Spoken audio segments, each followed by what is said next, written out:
Welcome everyone to this video series of training for bartenders brought to you by the United States Bartenders Guild. This is National Education Week.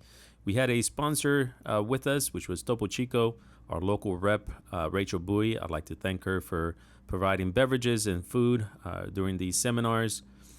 We have 3 different seminars. We have a wine training for bartenders, coffee education for bartenders, and barrel aging. So I'd like to thank all of our presenters for taking the time to be with us and share their incredible amount of knowledge. So first of all, welcome everyone. That's very important, and welcome to this kind of coffee session on the USBG Educational Week. So my name is Mehmet Sogan, and I'm basically a coffee roaster and coffee professionals or sensory professionals. So what I do for a living is really tasting coffee and making sure it tastes great every time. And we supply to certain cafes and do a lot of work on the coffee origins, but also on roasting and brewing. Here in Houston? Yes, based in Houston, Texas. Okay. And but we supply to a lot of shops, not just in Houston, but a lot in California, in San Francisco, and San Diego, and also in Austin, Texas. Now, today we are really going to focus on coffee in spirits. We're going to start with a coffee part, a little bit broad view on what is coffee and what makes coffee different and complex. And then we will move on to how to use coffee and different coffees in your bar and how you can apply all those complexities and those differences in a bar environment. A little bit of introduction about the coffee consumption. We start consuming the coffee really quite early in history, around the 15th and 16th century, in coffee houses in Istanbul and then in London, Paris, and it was mostly used for trades and meeting people in communities. So you had communities of writers, communities of philosophers, communities of traders, which created the London Stock Exchange. So the London Stock Exchange was basically a coffee shop before. Before it was an exchange? Yeah. Interesting. Before it was an exchange, and then it became the London Coffee Exchange, the London Stock Exchange, because, well, that was the place where all the trades were done. And even today you can still visit that old coffee shop. And then we start really booming the consumption of coffee in the beginning of the industrialization age. You may recognize the big brands like the Folgers, the Maxwell House, or Ford, and the idea was to really have a product that makes you caffeinated, so you can work more diligently and a little bit better. But we didn't have any kind of beverage that makes you a little bit more awake back in days. So coffee really helped creating that stability in people's lives, especially at work. And that's what we call the first wave of coffee. You really just take coffee to get energized and caffeinated. That's it. Then in the 70s, we had this coffee shop culture with Starbucks and those big chain brands where coffee is not just that caffeinated thing, but also it's a place where you go. So you have the third place. You have your home, your office, and the coffee shop where you can meet, you can talk, you can exchange, you can do whatever you want. But it's a huge change in our society. And then we start focusing on the traceability of the coffee and the transparency, which brought in the 80s this term called specialty coffee, or the third wave, with a focus on the quality, but mostly on the traceability first.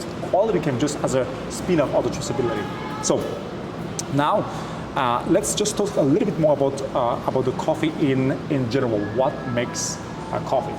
It's basically 3 things: a farmer, a roaster, and a barista, bartender, home brewer, whoever makes the coffee.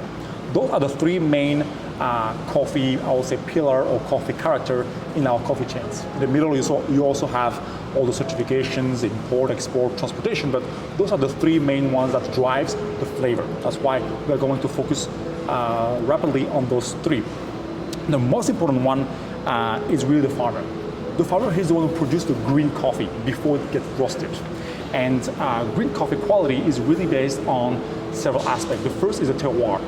So different origin will have different taste. Not because they are labeled Guatemala or Ethiopia. The name of the country doesn't mean anything. It's really based on the soil and the amount of minerals in the soil. That's why you have some of the best coffees in volcanic soil and young red soils. Okay. Really rich in nitrogen, phosphorus, and potassium. The altitude, the higher the coffee, the colder the temperature you'll have, and it takes longer for any fruit to get ripe. That's why a flavor profile of a high-grown coffee versus a low-grown coffee will be totally different, because it takes longer to ripe. And so that fruits, coffees or fruits, at high elevation will grab much more minerals and nutrients from the coffee plant. Because of the length of time it takes for it to ripe. Exactly. So very similar to wine. Very extremely similar to wine. A lot of things I'm going to explain is going to be very, very similar to wine. As also, so we talked about a little bit of the soil, the climate as well, the rainfalls and the sunlight. Usually, coffee, depending on the varieties, can go from maybe 60 degrees at night and 75, 80 degrees during the day. This is for Arabica. Robusta will grow at a low elevation and hotter temperatures. And we talk about Arabica and Robusta as the second part for the farmer. So you have first, as I explained, the terroir, which is the soil, the climate, and the elevation. The second is the variety, like in wine. Coffee belongs to the family of Rubiaceae, it's a Latin word, but you have four main children basically. You have mainly Arabica and Robusta, and then Liberica, which is less than 1% of production, and some Eugenioid, some Latin word that is less than 0.1%. But the most common variety and species of coffee is Arabica and Robusta. Robusta is what is used in your instant coffee or in Vietnamese coffee. As a matter of fact, Vietnam is the biggest producer of Robusta coffee. And Robusta grows at low elevation and can yield 2 times more cherries than Arabicas. So it's hotter, so it really yields like much more in a year. That's why Vietnam is the biggest producer of Robusta and the second biggest producer of the world, behind Brazil, which grows mainly Arabica. And Arabica grows somewhere between 2,000 feet up to sometimes 7,000 or 8,000 feet above sea level. And across the world, you have different countries, approximately 60-ish, that can grow Arabica coffee. And usually between the Tropic of Cancer and Capricorn. That's where coffee grows generally. Okay. And Brazil is the biggest producer by far by land usually. So most of the coffee that we drink is the Robusta or Arabica? Mostly will be Arabica because Brazil is still the biggest producer. So Arabica is the biggest coffee consumed in the world, and then is it because it's better or just because it's mostly produced? It's the biggest production. It's 59% of the world production is Arabica. Now, depending where you are, what your habits, you may encounter much more Robusta than Arabica. If you're used to gas station coffees or really instant coffee, that's mostly Robusta. And it's a fact because Robusta has 2 times more caffeine than Arabica. So if you drink 1 cup of Robusta instant coffee, you have 2 times more caffeine than 1 cup of Arabica. Okay. Maybe that's why truck drivers and long night shift workers enjoy those coffees, because they really keep them awake. But also it is bitter in the flavor compounds. Why? Because pure caffeine is bitter. So any coffee that has a lot of caffeine content, it will be bitter. Just little numbers here. Arabica only has somewhere between 1 and maximum 2% of caffeine per weight. Okay. That contributes to the bitterness. Robusta is double, 4 to 5. So it's much more bitter than the Arabica. Okay. So makes sense that in that gas station coffee, it's a lot of sugar, a lot of cream? Yep. Okay. Because it's really bitter and it really keeps you awake. So that's the goal for that purpose. So then as we're into this third wave of coffee, like what is it, how does that progress? Well, it will progress on the Arabica side, where within the Arabica you have 160 species as well. Because every time, like in wine, every time you take a tree from its home location and brought it somewhere else, its DNA changes and it produces a new kind of plant. That's what happened during colonization. The European colonization, they brought coffee from Yemen to Suriname, Sumatra, the Bourbon Island, the Caribbean, Central America, and this coffee native of Ethiopia, became first Typica by the Dutch, who planted it in their colonies. And then they offered tree to the French, that planted it in their colonies and became Bourbon. So you have three subfamilies of Arabica. You have the Heirloom or Ethiopian landrace, the Typica, and the Bourbon. Okay. And then it's, once again, do more mutation, more dwarf mutation, etc., etc. This is the natural way. It's also labs. And so cross. the flavor profile, how much did it change? The more you are planting a tree, the more you are losing the Ethiopian character. An Ethiopian coffee, for example, is really floral, very fruity, and quite tea-like, right? The Typica, which was the first tree planted from an Ethiopian descendant, has still a little bit of fruitiness and floral characteristic, but it has some more sweet, like more cocoa and sweet compounds. Okay. That Typica, remember that profile I just mentioned, taken by the French and planted in their colonies, called Bourbon. That Bourbon has now way less floral, way less fruitiness, and has much more cocoa, nuts, and chocolates. So the more you are planting something else, the more you are taking on the land characteristics, Right. but also the genetics. And the genetics slowly change, basically. Okay. So then, when it comes to coffee that is used at coffee shops and bars, we're talking Arabica, but with the flavor profiles, what is it that we're dealing with now? Well, in the flavor profiles, that's what we are going through what affects that flavor profile here. So we talk a little bit about the origin and the variety. Now, the third aspect will be the process. There's two main processes, one called washed and one called natural, in which in the washed one you remove the skin and then you soak in water before you dry them. And in the natural, you basically ferment the seed with the skin. And those will give you two opposite really flavor profile. The washed profile will really give you that clean and a little bit lighter, brighter flavor profile, and a fermented fermentation will give you much more sweetness, but also a little bit of heavier body and kind of very lingering aftertaste. So a little bit more, less in the clean, bright side, and a little bit more in the sweet side. Almost like red wine and white wine, really. Oh wow. Yeah, almost the same thing.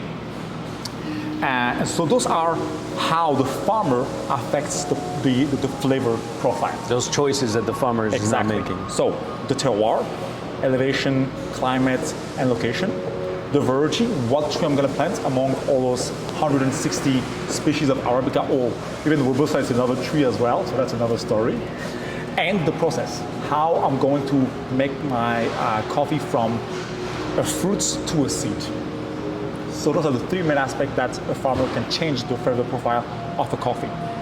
And when you read a coffee bag, because that's what we are talking about, you should see as much information as possible so that you can make really the choice that you need for your use. So having access to the origin, the process, and the variety is crucial. Second character is a roaster, and he's the one who turns those coffees brown. Okay. So for roasters and in a coffee bag, you should first check the roast date. That's the most important thing, because if you buy a coffee bag and it's dated 2 or 3 months ago, that coffee went stale. Coffee is an agricultural product. A green coffee, when I receive it in my lab, it's good for a year, 12 months, sometimes 11, sometimes 13. The green coffee. The green coffee. As soon as I roast it, the clock starts, and usually within the first 2 days it's still a little bit too fresh and smoky, but then it's good for a good 4 weeks, 4 or 5 weeks. So after roasting, it sits for a little bit. It's called. Yes, it's good to sit it and degas it a little bit. Degas? Yes, because in the roasted coffee, 1% of the weight is CO2, and CO2 tastes bitter. Okay. You still want some, especially for espresso, because CO2 is what makes that crema that Italians love. Oh, really? Yes. Okay. And so you still want some CO2, and the CO2 content is a really good indication of freshness. Okay. So and then, by 6, 7, 8 weeks, there's no more CO2 left in your coffee. So usually the coffee goes stale. Okay. So 4 weeks after roasting and degassing. Generally, Give or yes. take. Give or take. Okay. 3 weeks for darker roast, maybe 4 or 5 weeks for lighter ones. Okay. Why? Because darker roast has more air pockets in each bean, so it goes stale quicker than a lighter roast. So talk to me a little bit about light roast versus dark roast. That's the roast profile basically. When you are roasting coffee, and just to make it really like an image, it's like cooking, exactly like cooking, right? You have, let's say, a bell pepper. You have the green bell pepper, the yellow bell pepper, and the red one. If you eat it raw, it tastes quite raw and quite green and very unidimensional. So, but you can taste the difference between a green bell pepper and a yellow bell pepper. Now, when you saute it in a pan and add some seasoning, you bring some caramelization, some complexity to the bell peppers. When you grill it, you can only taste the grill, and you're losing the intrinsic characteristic of those bell peppers. Coffee is very similar to cooking. The green coffees, usually about 70 degrees Fahrenheit, hit a drum which is between 4 and 450, and slowly, as a thermal transfer, the drum energy and the drum heat is transferred to the beans, and slowly the beans become yellow. That yellow stage we call the Maillard reaction. It's basically any baking reaction. If you ever bake something, I hope you add sugar to it, because you see a color change with the smell if you ever bake a cookie or cake. And that's because your proteins, your amino acids react with your sugars to give you more complex molecules. And those complex molecules create all those crazy smell in coffee, in baking, in any kind of cooking element, or any, I would say, any process where you use heat. Okay. Use this Maillard reaction, and also use the sugar and protein. Okay.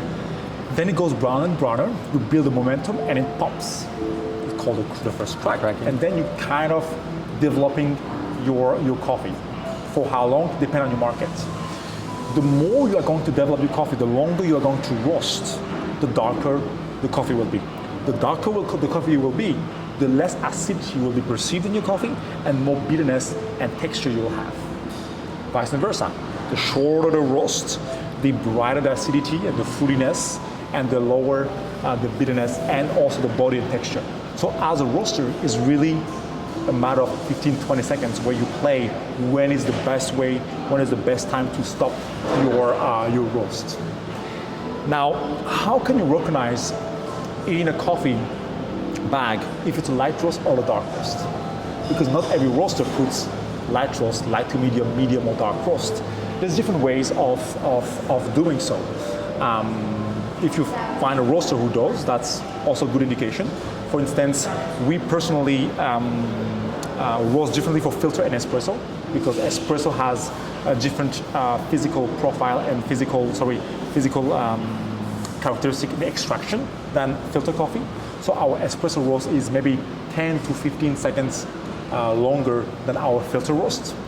But if you don't have access to roast information, by looking at what the roaster put as notes, you can kind of So the tasting have an idea. notes? The tasting notes, yes. So every kind of, I won't say every third wave or specialty coffee roaster should do that, but mostly it's something that helps choosing a coffee from a Guatemalan to an Ethiopian to a Kenyan, etc. is the tasting notes, because all those tasting notes is how the roaster tastes the coffees.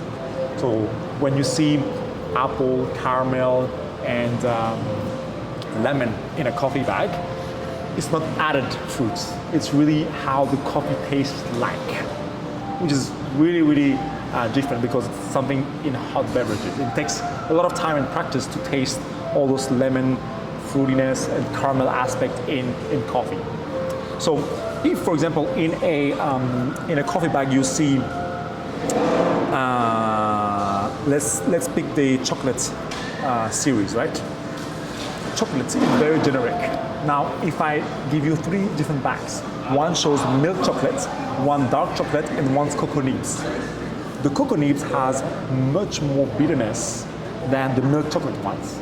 So, and not unconsciously, but you can really tell that milk chocolate is probably a lighter or light to medium roast versus cocoa nibs, which can be a darker or more darker roast. Yeah, okay. By looking at it. Or let's take the fruits. If you take a lemon, for example, it can be lemon zest, lemon juice, lemon pie, or lemon cake. You see, a lemon zest is almost like a lemon peel, super sour. A lemon juice, it's very bright. It can be in that sour side. So here, we're guessing very light or light to medium roast. And then lemon pie, add some sweetness to it. So it's probably like a medium roast. And then lemon cake, it's a little bit even more sweetness to it. So that will be much more like a medium, almost like medium dark roast for this kind of flavor note. So by just looking at the flavor notes, you kind of have an idea what to expect in terms of roast profile. But that is really important, because if we sum it up a little bit, what we've seen so far, the farmer plays for 50% of the quality of the coffee. Okay. The roaster about 16-17%. And the remaining is what we're going to talk right now, which is how you use it in your bar, the home barista or the brewer. So 50% of the quality of the coffee is coming how the farmer, the terroir, the way that they washed it, the way that they cared for it, basically. And what other percentage is then the roaster? Well, then the remaining 50%, you divide it into three. So 17, 16, 17 will be the roaster, how I roast the coffee, because I can take a very beautiful coffee and mess it up completely. Okay. I can take a very expensive coffee, roasted super, super dark. It will taste exactly the same as a very cheap coffee. So by the time the roaster is done with it, you're talking only about 65, 70% of the quality of the coffee? Yes. So 30% would be whoever brews it, or... Yes. That's why I really want you guys to say that a good coffee starts with a good coffee. Right. The same way as the greatest chef starts with good ingredients, and they source themselves the ingredients with local producers, or they paste themselves all those scales and those tomatoes. Coffee is the same thing. It's an agricultural product. So a good coffee and a good beverage with coffee starts with good coffee. It's as simple as that, basically. Wow. And that will play on this, I call it the flavor triptych. So in coffee, whether it's coffee brewing, coffee farming, or coffee roasting, you have three elements to play with. The first is the sweetness, bitterness, and main flavor profile. The second is the acidity, and the third is the body, the texture. Those three things will always change based on how long you roast, how long you brew, how long you ferment or farm. Okay. So now let's focus a little bit more about how to use it in your bar and how. So then let me set the stage for you. Yes. It's a $20 brewer or a drip coffee that I got from Walmart, and that's what we're using behind the bar. Yes. So how can anyone? Anyone can make great coffee. Okay. First of all, start with great coffee. Once again, it's really based on that. And So even if the machine is not even great, if the machine is not that great, it starts with good coffee. okay. And that will come probably with a little bit of side projects for you guys, or in the morning, just try a new coffee and try another one, a different region, a different roaster. Each one of them will have different taste profile. And that will build your sensory palate on coffee, because that will be totally different than other elements like wine, for example. But it comes down to the same attribute of acidity, body texture, flavor, aroma, etc., etc. And then good water. Ah. Yes. Okay. So in your filter coffee, in your $20 machine, water is still 98.56 sometimes % of the coffee. And only 1.3 to 1.5% of your coffee is basically the solid dissolved by the water. So water is not just an ingredient, it's a solvent.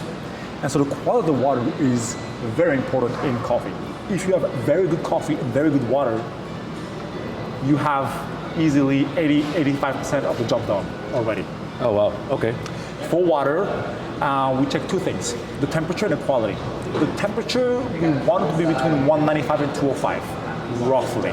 Okay. And how you use a hotter temperature versus a colder one, based on the roast profile mainly. There's a lot of different aspects of the flow as well. A hotter temperature will flow faster, and a slightly colder will flow a little bit slower, even if it's just, when I say cold, it's not 195, it's not cold, but that's a difference in the flow rate. But usually you'll use 195 to 200 for darker roast, because darker roasts are already dark and bitter.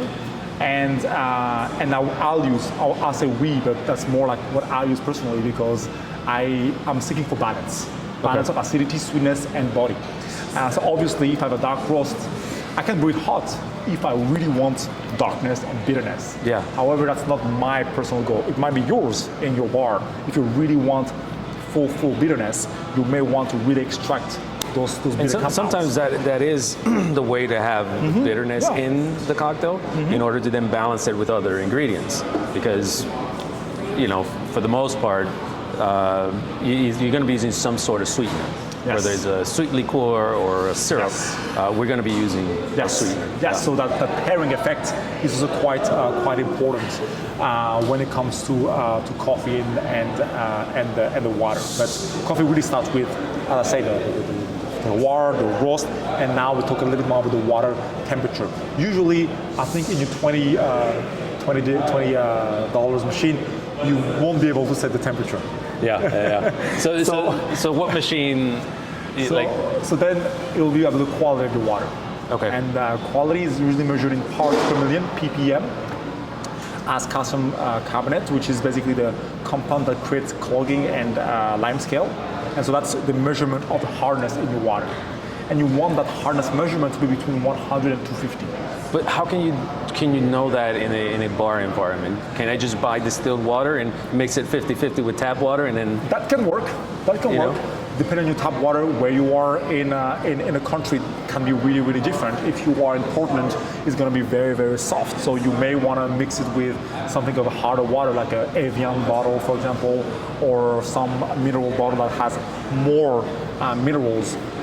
If you are... What about letting mineral water go flat and then using that, like Pellegrino, Topo Chico, or something like that? Oh wow, that's very interesting. Well, the thing about carbonated water is that they added also this carbonation, so that will affect the... but what if I let it go flat? I have to try that. That's a very good great project. I tried already brewing coffee with Carbonated water? Yes, with carbonated water. Very special. Very interesting as well, especially in the agitation. But I have to let it flat and try how it affects that. Okay. Yeah, okay. Well, there's a project there. Yeah, that's a little project there. But paying attention to the quality of the water is quite important. And at home or in the bar, just filtering the water, or if in the bar you have a osmosis system. It's recording. It's back, but I wanted to.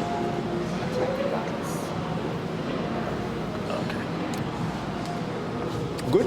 Yeah, good. Sorry. So that was about the water, and as I said, in your bar, if you already are equipped with a filtration system, that should do the work. Otherwise, you have a few solutions commercially. It's usually quite expensive.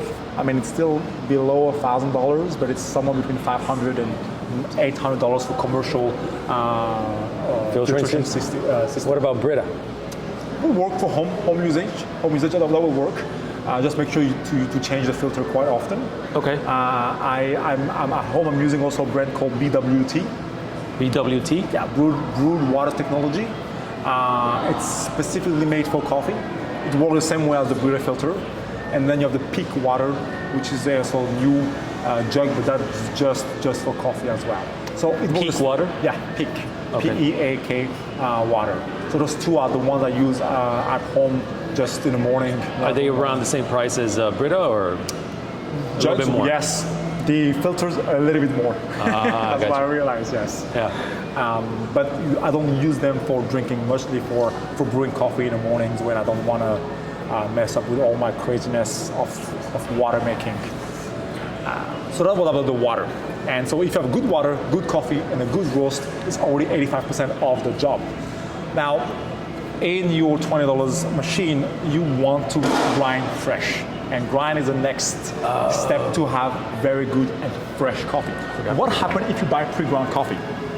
You buy pre-ground coffee in a supermarket or in your shop, and you open the bag in the morning, and it smells like really good and really fresh. You're happy about it, and you just close it and put it back in your bar. And the next day it doesn't taste the same. It tastes pretty stale, pretty coffee-like, and that's because coffee went stale. Why? Well, you have exposed more surface area to oxygen. So you have created more oxidation. If you put an apple on the table, after a couple of days, it turns bad because fortunately, we live in with oxygen. Now, oxygen is the enemy of freshness in coffee, as well as UV light as well, and temperature. So those are three things to focus on: storage for coffee and on grind or pre-ground. Now, if you grind coffee, what happens? You're exposing one bean can shatter into somewhere between 300 particles to 3,000 particles for espresso, and about 30,000 for Ibrik Cezve Turkish coffee. So you basically speeding the aging of the coffee. Like you remember we said, oh, you can keep the coffee for 3, 4, 5 weeks. Well, if you ground a coffee, about a day or two, unfortunately. Wow. And then in terms of storage, it's good to have it stored away from direct sunlight and in just decent temperature below 80 degrees. That will be the best way to store the coffee. Don't put it in the fridge. I know a lot of people do that because it will absorb all the moisture. Do it if you have old coffee and you cook something very fishy. What about the freezer? Has less moisture. The freezer will work if you vacuum seal it, or you really tight, get the air out of it, and then freeze it. As a matter of fact, there's a company in Brooklyn, I forgot the name, that sells kind of 2014 Colombian coffee, which is just a coffee roasted in 2014 that they vacuum sealed and froze, and then they just take it out for premium. Yes. It can be interesting. I do it for every coffee to see the next year when I receive the new batch from my farmers and my producers and partners, if the quality is the same, or if there's an improvement or a deterioration of the coffee quality. Okay. So that's the way I use vacuum sealing and freezing.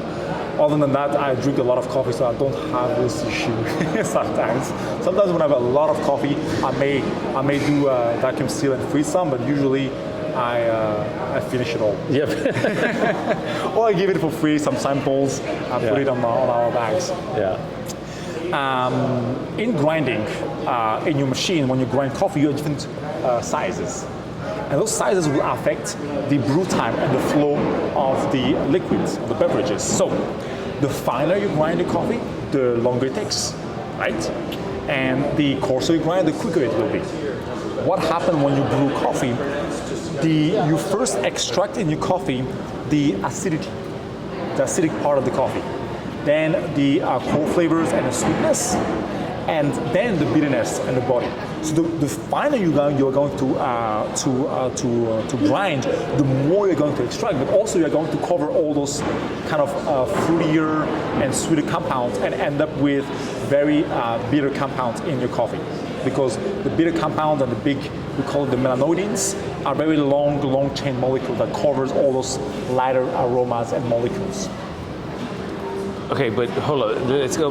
Let me ask this. In that coffee filter behind the bar, it just came to mind, what, does it matter the filter that we use? You know, the paper filters, the brown, the white? Fortunately, it matters as well. Okay. But it doesn't matter in terms of creating a new flavor. It's just preventing some paper filter. So a quick tip is just to wet your filter all the time. All the time, if you have paper filters, wet them to get rid of that paper taste. If you have the brown one, which is unbleached, use even more water. More water? Yes, more water to really get rid of that cardboard paper taste. And so get it wet, and in the brewing process, use more water? To wet. Oh, to get it wet, use more water? Yes, okay. For the brown ones, yes. Okay. In filtration, you can also use cloth filter, but I do not suggest that in a very fast-paced environment because it needs a lot of cleaning and maintenance. Yeah. all metal filters. Metal filters, you can reuse them, which is great. However, they let some fines get through. So your coffee looks a little bit blurry, almost like a little cloudy. Very cloudy, which can be something you want if you want very thick coffees, because it adds the thickness to it, but you are losing the complexity. And your coffee won't have all those complex dry fruit, florals, and citrusy. They will still have some, but it will be covered by this really kind of heavy. So that the actual particles are going to cover the nuance of the coffee flavor? Yes, I say cover, but actually what is going to happen is that the little particles are going to extract. The extraction continues. And you remember in drip coffee, so it's actually changing while. Exactly. So that reminds me. That makes me think. That's like kind of like whenever bartender, like we make cocktails, martini, for instance, notorious. Whenever you don't strain it, then you have little chips, ice chips on there. Yes. That when it comes to dirty martinis, people love them, and it because it's really cold, but it also does change the flavor as you're drinking it because it's diluting while you're drinking it. Same thing in your bar using a French press, which is, we will talk about kind of equipment to use right after. If you're using a French press and you're making it the right way, and then you filter it and you kind of push the plunger and you serve it for your cocktail, you just have like a few ounces and you leave it there, what happens? Well, the taste won't be the same because this French press still has some ground that keep extracting. So it's important to really stop the extraction by separating the beverage and the ground coffee. Gotcha. So filtration is also something to take into consideration, but to make it simple, use the ones provided by the manufacturer of the equipment, and it should be okay. And if you're using paper filter, just rinse them thoroughly with hot water. Okay, so then you mentioned different extraction methods. So there's the French press, there's the pour over. There's drip, and then there's espresso. Yes. So let's divide it first into hot or cold. Right? Oh, okay. As for the first division, I bring hot or cold. Let's take the hot section, and you can subdivide it into three families. Espresso style, which use an espresso machine, which is nothing but a machine that pushes water at a high temperature and a high pressure, about 9 bars. More or less, plus minus 1, 2. Now you can pressure profile, but we won't go into that today. And it pushes towards something that is made out of coffee and very, very fine ground coffee. That makes you a very strong beverage of usually 1 to 2 ratio. Meaning I have 1 gram of coffee for 2 grams of espresso. Right? That's the first style. And then from that, you can create macchiatos, flat whites, cappuccinos, and all kinds of beverages with that espresso base. The second subfamily will be filter and dash drip coffee, which is pour over, which is a method that just is kind of pulled by gravity. And in this method, the grind size matters a lot because you can really mess up your coffee if the grind size is not right. The third one is immersion style. In immersion style, you are mixing the coffee and water together for X amount of time, and then you are pressing or you are filtrating that beverages through a mesh or a paper filter, and you have your brew. So more like a steeping process. Okay. So to sum it up, you have the espresso, drip, and steeping. Okay. Each one of them will have different complexities and ease of use. And then in a cold style, you can also do a batch brew. So the batch brew is basically a big bucket with ground coffee, room temperature water. You let it usually overnight, or somewhere between 8 to 15 hours, and voila, it's ready. You have the big tower or the Kyoto style dripping process, which is a kind of iced water dripping overnight on coarse grind size. And you have the method I personally prefer, which is brewing it hot and then chill it in a bottle or over ice, for example. And that's something also So you would really- put it in a container and then put that container on ice or in the Yes, fridge exactly. or something like that? Yeah, that's what I personally like, and because I can still have that complexity, once again, a balance of body, sweetness, and acidity. Now, if you're really looking for coffee taste, the batch brew might do the work, because it really, with oxidation, once again, you have air, and it gets rid of a lot of those complex fruity and floral flavors out of the coffee, and you really have like a kind of coffee-like, chocolatey, sweet characteristic in your cold brew. And that can be also something very important, especially when you batch brew. So it's easier to kind of in the process to use coffee in a bar. So now you have those methods, and it's really about how you use it in the flow of making the cocktail with the coffee. Espresso requires a lot of skill sets Yeah. and cleaning, but also brewing techniques and equipment will be very pricey and expensive. Right. Pour over will take way too much time in a bar setting. And actually pour over like the whole. Yes. Okay. It's beautiful, it's really sexy, and it feels very nice. If you have kind of a different workflow or slower, it can be really beautiful. It's a very good experience, because in a shop we use it sometimes as interaction with the customer. Yeah. So it's I a can see nice that. way to chit chat and explain a little bit more about what goes into that coffee. The same way as bartender can do it while shaking or mixing, because a pour over lasts 3 minutes. 3 minutes can be super long to wait. Yeah. Batch brew, it's very similar to pour over, but it's automatic. Now, batch brew, you really need to have good water and the ratio and a good grinder. And then you just press the button, it's already all set, and you have 1.5 gallon of ready brewed coffee. And you can use it. And how long will that last? 6 hours, 6 to 8 hours. Okay. Yes, usually 6 hours. Below 6 hours, we're not able And to it taste should the be difference. kept on the warmer, or are you just pulling it off the warmer? No, usually the container is vacuum sealed, not vacuum sealed, but sealed, and it should keep it hot. For example, the coffee I brewed it at 10 a.m. and if you drink it right away, you may burn your tongue. I gotcha. But after maybe 5 or 6 hours, kind of it will decrease a little bit. So you can really make it in the beginning of the afternoon for the night shift, for example, or beginning of the night, about 8 p.m. And this prepare the big batch brew for the night. And that's using steeping or drip? That use drip, Okay. drip coffee. And I will use batch brew really based on the volume. If you're having a huge volume of coffee-based cocktails, Yeah. batch brew can be a really good option, because really you have 1 gallon ready. Gotcha. Steeping, you have to make it and brew it. And the biggest steeper I've seen probably was 1 liter. So steeping is what you use for cold brew, right? Essentially. Yes. So you can steep hot also?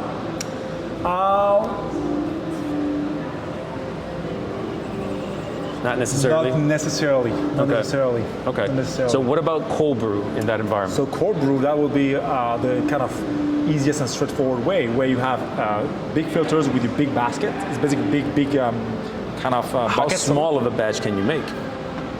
With cold brew? Yeah. As small as half a liter. Okay. I'm sorry, I'm still in liters, not in ounces yet. I've converted from Celsius to A Fahrenheit. liter is 33 ounces, so it would be like 15, 16 ounces. So the smallest you can pint, do, essentially. Yes. So the smallest, it's the a half smallest you a- can do is usually half a liter of cold brew, and that's usually by just steeping coarse ground coffee with room temperature water, leave it overnight, or What kind of ground? I mean, how fine would you grind it? that's Or would you biggest- just put it in a bag and smash it with a hammer? Well, more, because you need uniformity. That's also very important in the grinder. That's why some grinders can be very expensive, because they are very uniform. That's a very good example. If, first of all, for cold brew, you use really coarse grind size, similar to French press, right? But if you are using a very, very cheap grinder, some particles will be very fine and some very coarse. Right. Let's say you want your size to be 8. and so you grind at 8 out of 10. You're gonna have some at 3, 4, 5. Those will over-extract and create bitterness. You're gonna have some at 10, and those will under-extract and have a sourness to it. And that's the law of diminishing return. The more you're going to spend on a grinder, the less improvement you'll have. But from a pre-ground coffee to just grounded coffee, you're going to have 50 to 70% of quality improvement already.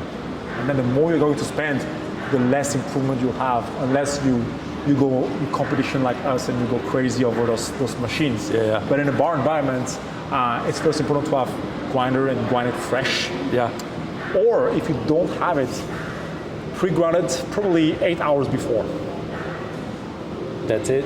Yep. It's something I use in my workshop where, for ease of flow, I pre-grounded an hour before, and then I just sit it in a little container so that I can use it. So for instance, if my shift starts at 2 p.m. or 3 p.m., I can grind at that point and then brew at 7 p.m.? Thereabouts? Yes. Because that's usually the time we start to get busy. Yeah. As long as you don't let it open in the air. So you grind it and then seal it somehow? Kind of seal it or get the air out the best you can, and then it will produce really, really good brews. That is mostly also light to medium roast. Darker roast, once again, as I said, will stale way quicker. Okay. So coming back in a cold brew, usually it's coarse grind size, and as a comparison, kosher salt like, or even coarser sometimes. Okay. Okay. So going back to flavor profiles. Yep. When I'm looking at a bag of $10 coffee, Yep. the beans, and let's say I prefer the chocolatey flavors. Yes. What kind of roast am I looking at? Well, first, before the roast, what kind of origin you're looking at? Okay, so first I should look at the origin. First, you have to look at the tasting notes, of course, the tasting notes, but then the origins and the process. Because I can have a chocolate note out of my Guatemalan coffee, Okay. which I have, and you can also have chocolate notes out of a Brazilian coffee, right? But you can also make some chocolatey notes out of an Ethiopian coffee. So if you see chocolate on Brazil, that should be a classic. Medium, it can be medium dark, it can be even light, because it's really present, those chocolate and peanut taste in the Brazilian low-grown coffee.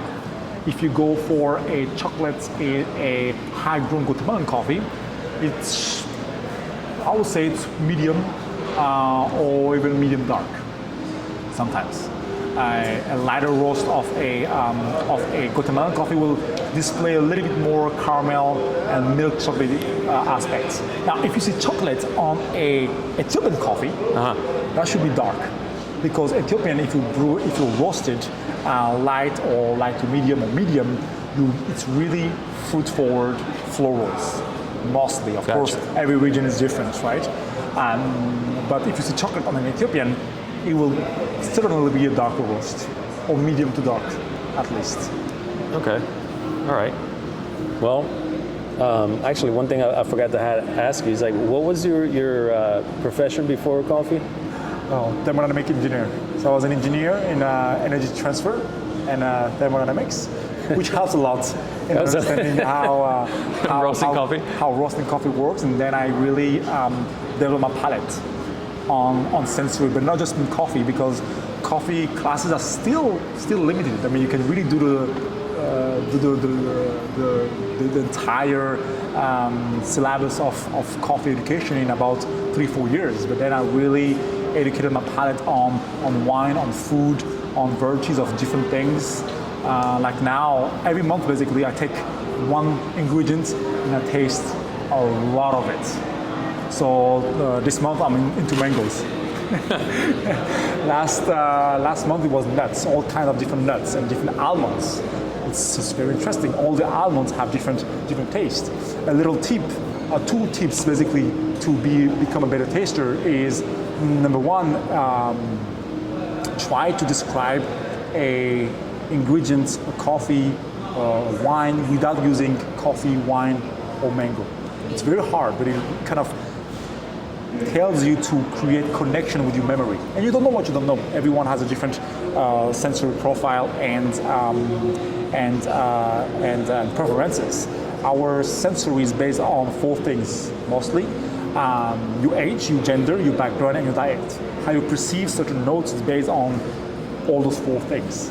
So it requires a lot of diversity, tasting a lot of things to be aware of what's going on. Yeah. The way coffee roasters describe sometimes bergamot in Europe, in London, where I learned how to roast. In Asia, they define it as kumquat or yuzu. Oh, okay.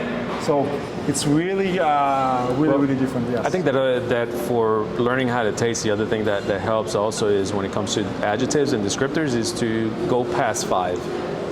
Because usually the first 3 or 4 of them are pretty obvious. Yes. And if you're struggling with that, then you know you're definitely a beginner. You just need to put the time in. But then once you start to get comfortable with some things, it's like, let's see if you can get to 10. Yes. And that becomes a real challenge. And huge challenge. Yeah. Huge challenge. And Yeah. for coffee, it can go from 1, which is a coffee taste. And if you just taste like coffee, that's fine. That means that this coffee is not specialty coffee. Right. It has a score below 80 points out of 100. And usually those are commercial coffee, and it tastes like coffee. And it's perfectly fine with that. And it's probably cheaper as well. Yeah.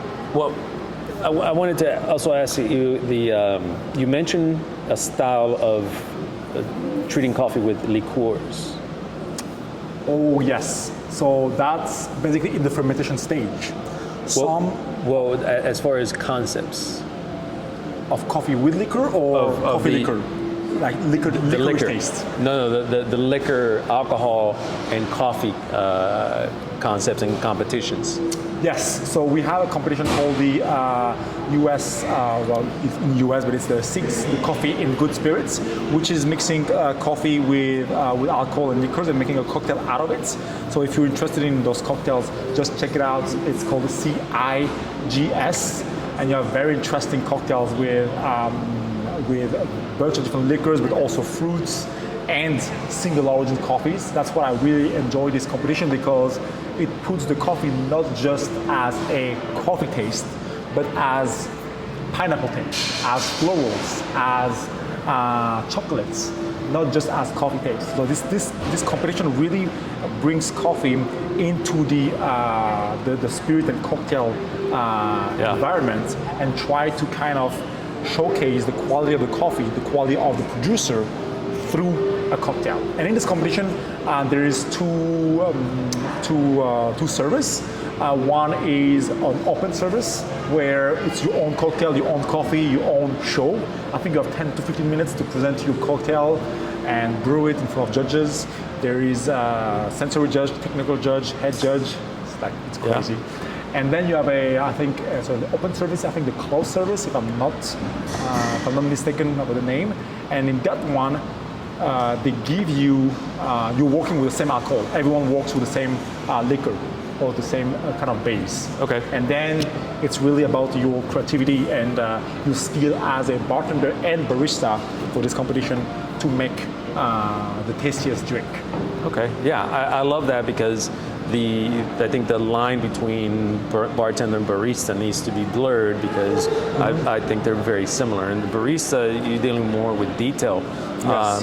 And because you kind of not singular, but you have 2 main ingredients. You have the coffee and you have the milk, or some sort of milk, right? Yes. For the most part. And then, of course, and so you have to be very technical in the way that you pull the shot and the way that you dope the grinder. Yeah. Like it's all the details, but it's only those 2 things.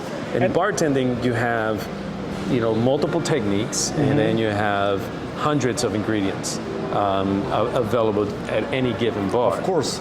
But all in all, at the end of the day, we're all into the same food and beverage industry. And it's all the sensory industry. So in your bar, you have a lot of ingredients, right? You can mix. and all those ingredients will create different complexity in a cocktail. And in a bar, you have maybe you using a certain kind of liquor, certain kind of fruit, certain kind of puree, also certain kind of syrups, and all those will have and will change those three things: the acidity, the body, and the main flavors. Those things will always change in your cocktail, in your bar, or even in tea. Same thing. There's three elements to a cocktail: sweet, sour, and strong. Yeah. So same thing. The strength of the alcohol. That's what I forgot for liquor.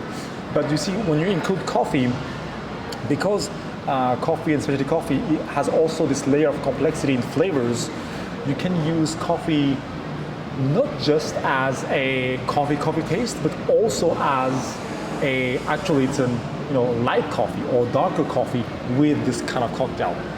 One of the most iconic one is the Negroni.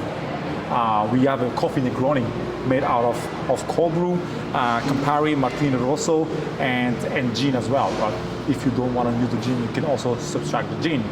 But in 1:1 ratio, and for that one, we like using African coffees. Okay.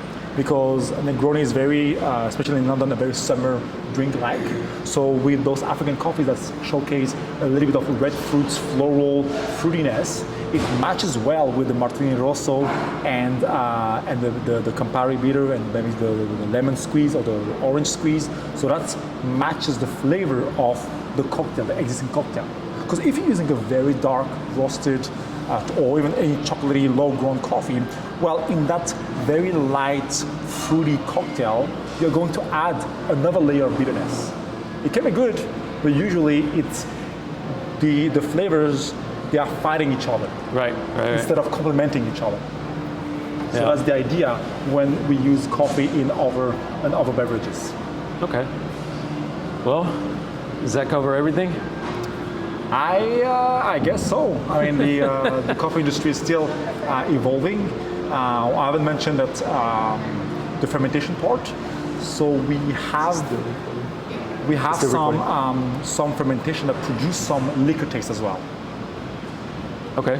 Yes. So when you ferment coffee in a still environment, well, you can create alcohol because the sugar reacts with the skin of the fruits that create alcohol. You can see that label as anaerobic process, sometimes carbonic maceration. So the coffee itself has an alcohol content? Taste, not content. Taste. Oh, gotcha. Yes. Interesting.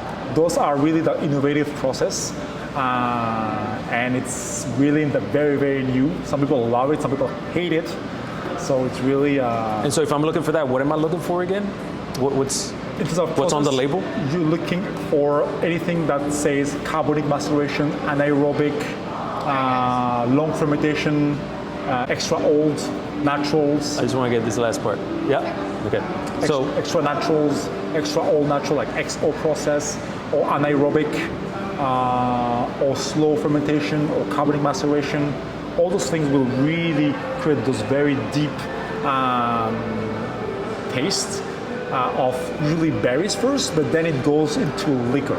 And that depends on how long the farmer ferment that coffee. You see, if that farmer keep it in a container sealed for 50, 60 hours, you won't probably get it. But if purposely they let it dry or ferment for 100, 200 hours, then you're really going to have a sometimes rum, cognac, or kind of cherry liquor taste. what are the prices on those? Green coffee or roasted coffee? The roast coffee that has gone through that fermentation process. You want to price by bag? By pound, let's say. By pounds? By pound, that will be... Rough, just to get an idea. Is it $10, $15 a pound? No, we're talking about $80 to $100 a pound. Oh, okay. Yeah. Wow. Those are really, really limited quantities, and it's an innovative process. Okay. And it also usually goes into auctions as well, so that's another story. Well, I really appreciate you taking the time to come and talk to us about this. I think that, again, coffee and barista and bartender are basically the same in some ways, because it's like you say, it's sensory and it's a beverage. Yes. And the idea of developing a beverage professional, I think that coffee is definitely part of that. Yes. So I appreciate you sharing your knowledge and Thank you very understanding much. of it with us.